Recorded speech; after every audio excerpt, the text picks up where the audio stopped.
हमारा मुल्क बांग्लादेश, पाकिस्तान और नेपाल से भी पीछे है इस वक्त गुर्बत में। तो ऐसे में लोगों को देने के लिए कुछ भी नहीं है, इसलिए लोगों का ध्यान हटाने के लिए उनको मुसलमानों के पीछे लगाया जा रहा है। अगर इनमें दम है तो ताजमहल जैसे जो इस किस्म के हमारे पुराने लाल किले जैसे, तो उनको मंदिर बना के दिखा दे फिर। नमस्कार, मैं हूं आंचल सिंह।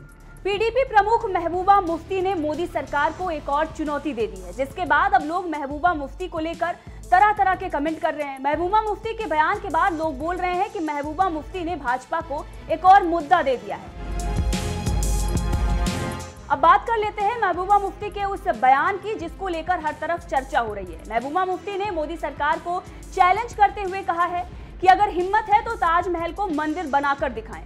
अब आपको याद आ गया होगा महबूबा मुफ्ती और फारूक अब्दुल्ला का वो बयान जो उन्होंने धारा 370 को लेकर दिए थे कि हिम्मत है तो भाजपा धारा 370 खत्म करके दिखाए, और उसके बाद क्या हुआ वो आप सभी जानते हैं।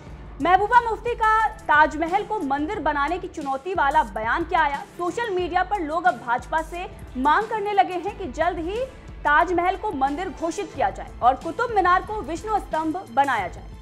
महबूबा मुफ्ती ने भाजपा को चुनौती देते हुए कहा कि अगर इनमें दम है तो ताजमहल और लाल किला को मंदिर बनाकर दिखाएं, फिर देखते हैं कितने लोग भारत में इन्हें देखने आएंगे। ये दुर्भाग्यपूर्ण है कि बीजेपी लोगों को नौकरियां नहीं दिला पा रही है, महंगाई पर काबू नहीं कर पा रही है, देश की संपत्ति को बेचा जा रहा है। हमारा देश आज बांग्लादेश, पाकिस्तान और नेपाल से भी पीछे जा चुका है, लेकिन इन लोगों को इस बात की कोई फिक्र नहीं है। मुगलों के वक्त जो चीजें बनी हुई हैं जैसे ताजमहल, मस्जिदें, किले, ये उन्हें बिगाड़ना चाहते हैं, उनके पीछे पड़े हुए हैं, इससे कुछ हासिल नहीं होगा। महबूबा मुफ्ती ने सरकार पर आरोप ये भी लगाया कि ये तमाम विवाद सिर्फ और सिर्फ ध्यान भटकाने के लिए उठाए जा रहे हैं। ये बड़े अफसोस की बात है कि जहां बीजेपी सरकार लोगों को रोजगार नहीं दे पा रही है, महंगाई आसमान को छू रही है, हमारे मुल्क के जो असासे हैं वो बेचे जा रहे हैं, जो हमारा मुल्क बांग्लादेश, पाकिस्तान और नेपाल से भी पीछे है इस वक्त गुर्बत में। तो ऐसे में लोगों को देने के लिए कुछ भी नहीं है, इसलिए लोगों का ध्यान हटाने के लिए उनको मुसलमानों के पीछे लगाया जा रहा है। उसमें मुसलमानों की मस्जिदें हैं, उसमें ताजमहल की बात हो रही है, दूसरी तीसरी बातें हो रही हैं। तो ये होना तो ये चाहिए था कि जो लोग इस मुल्क की दौलत लूट के बाहर चले गए, चाहे वो मालिया है, चाहे मोदी है, दूसरे कोई मोदी है, तो बजाय वो दौलत वहाँ से वापस ले आते। ये यहाँ जो हमारे मुगलों के वक्त में असासे बने हुए हैं, मस्जिदें बनी हुई हैं, किले बने हुए हैं, ताजमहल बना हुआ है, उनको बिगाड़ना चाहते हैं, उनके पीछे पड़े हुए हैं।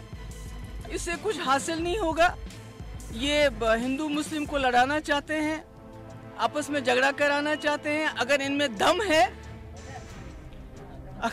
दम है तो ताजमहल जैसे जो इस किस्म के हमारे पुराने लाल किले जैसे, तो उनको मंदिर बना के दिखा दे फिर देखते हैं कितने लोग इस मुल्क के अंदर आएंगे इस मुल्क को देखने के। अब इससे पहले भी पीडीपी प्रमुख मोदी को चैलेंज कर चुकी हैं। जी हां, 2019 के लोकसभा चुनाव के दौरान भी जम्मू कश्मीर की पूर्व मुख्यमंत्री महबूबा मुफ्ती ने धमकी दी थी कि यदि किसी ने संविधान की धारा 370 हटाई तो जम्मू कश्मीर हिंदुस्तान से अलग हो जाएगा।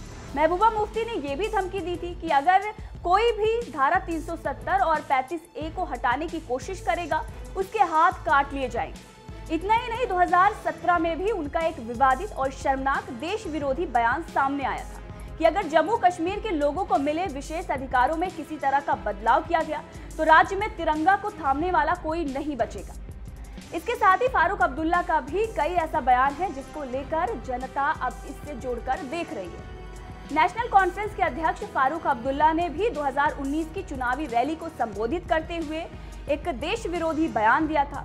उन्होंने मोदी, अमित शाह और अरुण जेटली को उस वक्त धमकी देते हुए कहा था कि अगर धारा 370 खत्म हो जाती है तो जम्मू कश्मीर और नई दिल्ली के बीच संबंध भी खत्म हो जाएंगे। इसके बाद भी उनका एक बयान आया था और उन्होंने कहा था कि हम धारा 370 को चाइना की मदद से बहाल कराएंगे। अब इन सभी बयानों को इससे जोड़ा जा रहा है और ये कहा जा रहा है कि एक बार फिर से अब धमकी दी गई है, चुनौती दी गई है, तो मोदी सरकार जरूर इस पर अमल लेगी और लोग मांग कर रहे हैं कि जल्द से जल्द ताजमहल को मंदिर घोषित कर दिया जाए। बहरहाल महबूबा मुफ्ती की धमकी पर आपका क्या कहना है, कमेंट करके जरूर बताएं।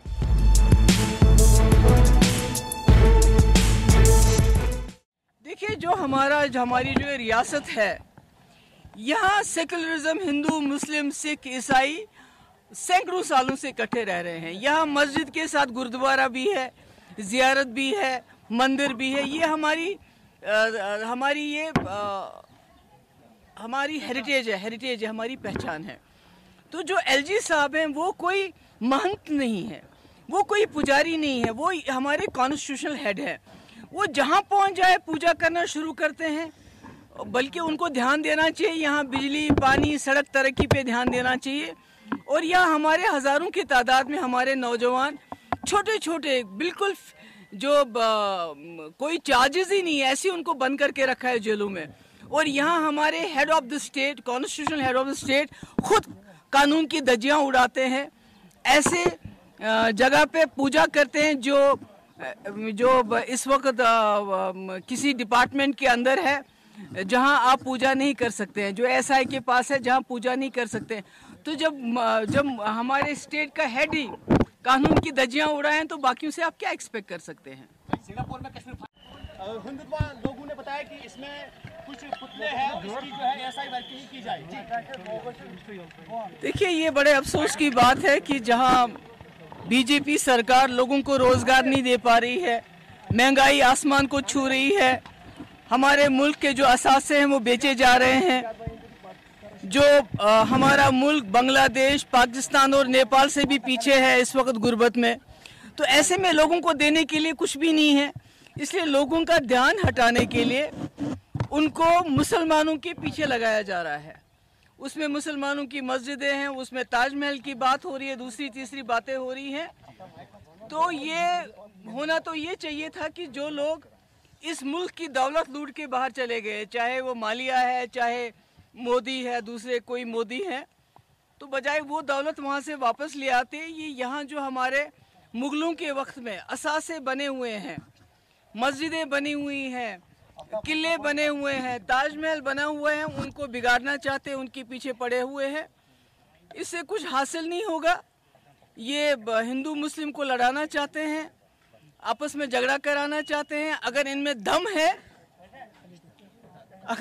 दम है तो ताजमहल जैसे, जो इस किस्म के हमारे पुराने लाल किले जैसे, तो उनको मंदिर बना के दिखा दे। फिर देखते हैं कितने लोग इस मुल्क के अंदर आएंगे इस मुल्क को देखने के लिए।